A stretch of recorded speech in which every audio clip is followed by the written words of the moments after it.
eu sou o cara mais normal que vocês vão conhecer em qualquer fase de vida de vocês. Eu sou do interior do estado do Rio de Janeiro.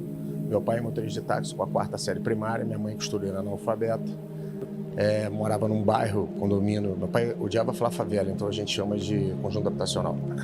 E como todo brasileiro, eu tive dificuldade de ensino médio e fundamental, fiquei reprovado na 2ª série primária. Hoje não reprova mais ninguém de primeiro ao nono.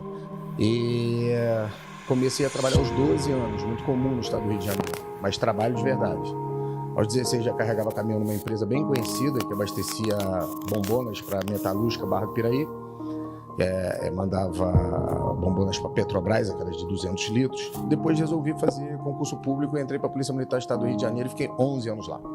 Geralmente as pessoas estabilizam em 11 anos, só que eu nunca me conformei muito em ficar lá, mas também não entendi a palavra performance e essas palavras de alto desempenho que tá muito comum, que todo mundo ouve muito por aí em todos os lugares. Aí eu resolvi estudar, não tinha incentivo, não tinha apoio, mas ainda assim, trancos e barrancos, né, um jeito bem brasileiro de ser. Eu fiquei 8 anos estudando, depois disso passei em 12 concursos públicos, alguns dos mais complexos que vocês podem conhecer no Brasil. Aí você pergunta, pô, Evandro, como é que você fez para conseguir sair do nada, né, tão rápido, porque foi muito rápido, né? No concurso eu demorei só 8 anos para passar em 12 concursos e para ser empresário, para fazer sucesso, só 14. O tempo é muito curto. Eu usei alguns princípios que eu uso com todo mundo, em todos os lugares. Existem 5 grandes eixos na vida de qualquer um de vocês aqui que vocês precisam resolver se vocês quiserem efetivamente fazer sucesso na vida de vocês.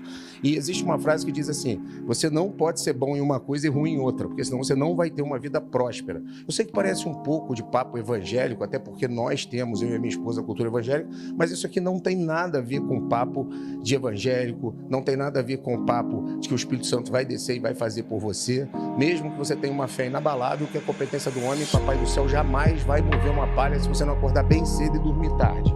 Esses dias me perguntaram, você acorda cedo para quê? Só para ter sono? Eu falei, não, é para ter mais tempo que você, para construir mais história que você e para conseguir estudar mais e ter mais habilidade de fazer mais coisas. O nome disso é ambição. O brasileiro tem uma grande mania de confundir ambição com ganância. Ganância é querer crescer passando por cima de alguém. Ambição é querer crescer com você e ter uma vontade de ser grande todos os dias. Aqui eu vou copiar Jorge Paulo Lemann, que foi o cara do Rio de Janeiro, que foi para Harvard, formou em Harvard, voltou a abrir o Banco Garantia, que era o primeiro banco de investimento brasileiro, resolveu comprar a Brahma, comprou a Antártica, comprou a Burger King, Hells, Ferro Norte, Miller, e o cara é brasileiro e ele tem uma frase que eu gosto muito, que ele diz assim, pensar pequeno e pensar grande dá exatamente o mesmo trabalho, mas tem que aprender a organizar todos esses eixos de atuação da sua vida. Dessa parte de performance, qualquer que seja o eixo aqui de você que esteja quebrado, ele vai desligar uma outra área aqui, tá? O primeiro eixo num país efetivamente capitalista, que você depende de dinheiro para fazer qualquer tipo de coisa sem demagogia, tá linkado no eixo financeiro. Hoje está muito comum, né?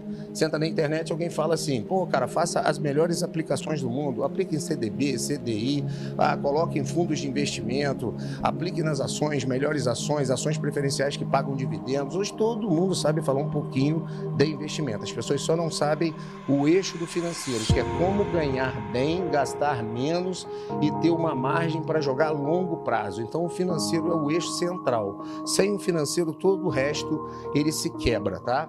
Crescimento pessoal é tudo que vocês estão fazendo aqui. Se você parar de ler, se você parar de se empolgar, se você parar de buscar e parar de tentar ser melhor do que você 1% todos os dias, não vai funcionar.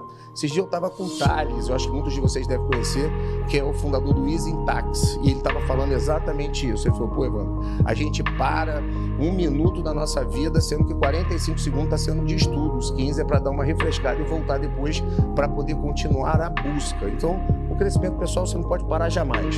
Saúde, aí saúde a gente entra mais em dados técnicos, né, cara? Pegar os estudos internacionais, né, sobre saúde, a gente está vendo que a gente quer cuidar do nosso carro, da nossa casa, mas a última coisa que vocês querem fazer é cuidar do próprio corpo. E aí existem dados históricos de que corpo estando bem, a mente está bem, você desempenha muito melhor. Você acaba desembocando no relacionamento. Se vocês não sabem, e muitos de vocês eu acho que devem saber, a gente tem uma hiperpandemia, chamada pandemia de separações de relacionamento. Eu estou casado com a Tati há 25 anos, eu conheço ela desde que ela tinha 15, ela engravidou aos 17, eu tenho uma filha de 21 e eu tenho um filho de 7. E a gente tem um relacionamento que foi feito na base da construção e na base do entendimento, diálogo, e que a gente se dá muito bem e hoje a gente faz vários trabalhos com outros casais. O último eixo é o eixo mais perigoso que tem, que é o emocional. Eu não sei quantas pessoas precisar quando estão nessa sala aqui, mas quase certeza, se eu fizesse uma enquete e perguntasse quem já teve ansiedade crônica ou passou por uma depressão, 95 a 98% de vocês vão falar, eu já passei. Muitos de vocês não passaram por ansiedade crônica nem ansiedade, vocês passaram por medo de não realização de algo que vocês criaram no futuro ou medo de dar errado. Quando você pega uma psicóloga de performance, ela vai falar a mesma coisa. Você não tem depressão, não tem ansiedade crônica. Você tem medo. Aí ela abre um PPT e fala as comparações químicas do seu corpo entre ter medo e estar em depressão ou ansiedade crônica. Então, quando você cuida desses eixos da vida aqui, efetivamente dá certo. Então, galera, de um brasileiro mais comum do mundo que deu certo e não tem nada a ver com dinheiro, tem a ver com trabalho, dedicação, esforço, repetição, repetição, repetição, repetição.